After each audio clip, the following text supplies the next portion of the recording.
Hello, I'm Cynthia and I'm presenting data meeting number 5, evaluating across teams.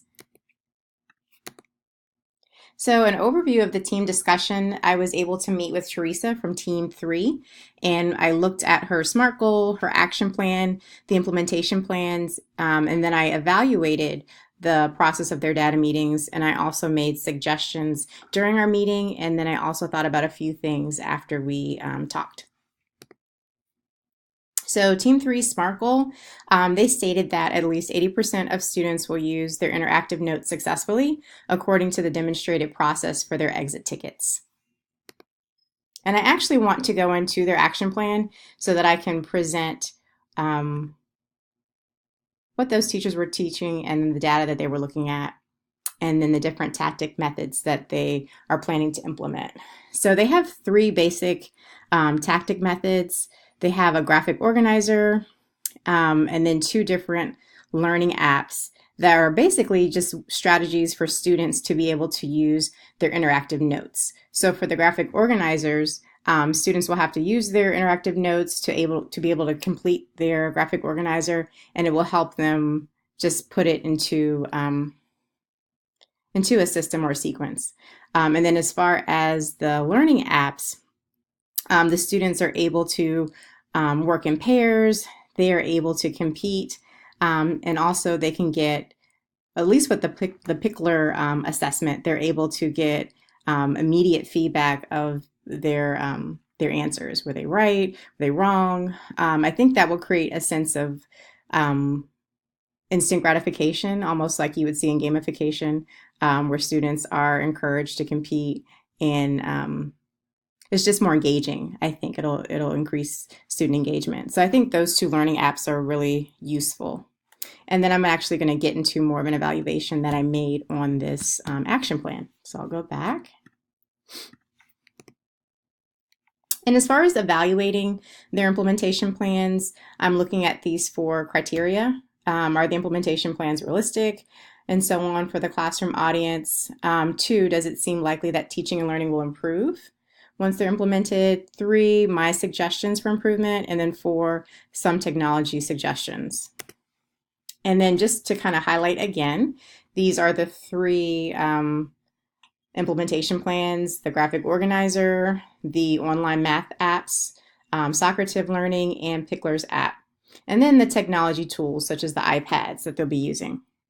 I basically said that these plans are innovative, they're engaging, and I think they'll support the student learning gaps. Through the use of iPads and gamification style of online quizzes, students will be more engaged in the learning process. So I mentioned before that, yes, these methods are very engaging and the students will be really excited to use iPads and things like that in the classroom, but are they effective? And looking at the instructional strategies that they're using, I do believe that they're also very effective. I wrote that students have more autonomy over their learning once they're able to, utilize their interactive notes. They'll be able to locate information and apply it to their learning. And so I think creating autonomy really will improve student learning. They're not dependent on the teacher for everything.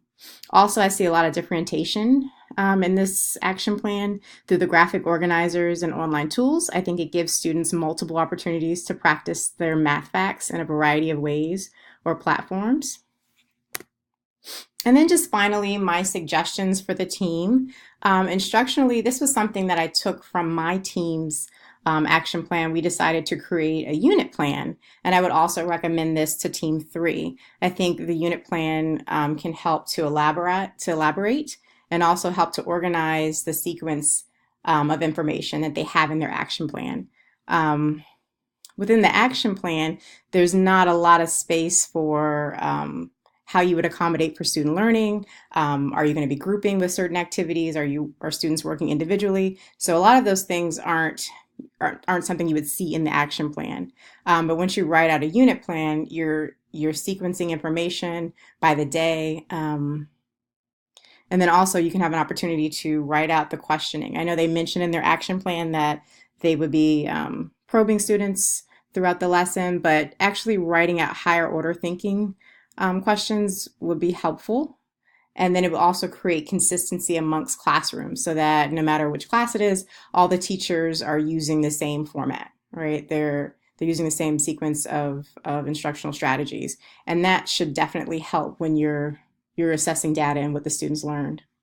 And as far as tech suggestions, I didn't have a lot of suggestions. Just being an outsider, not a math teacher, I didn't quite know what to suggest for them. But I did say that it would be helpful to use an interactive whiteboard so that teachers can demonstrate those how the apps are supposed to be used, and they can just have a whole group activity where students are coming up to the whiteboard, they're making selections, or they're writing out math facts or equations.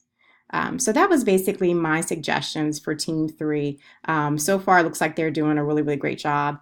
And this process has allowed me to see how other teams are approaching the data action model through their content area. And that's it. Thank you.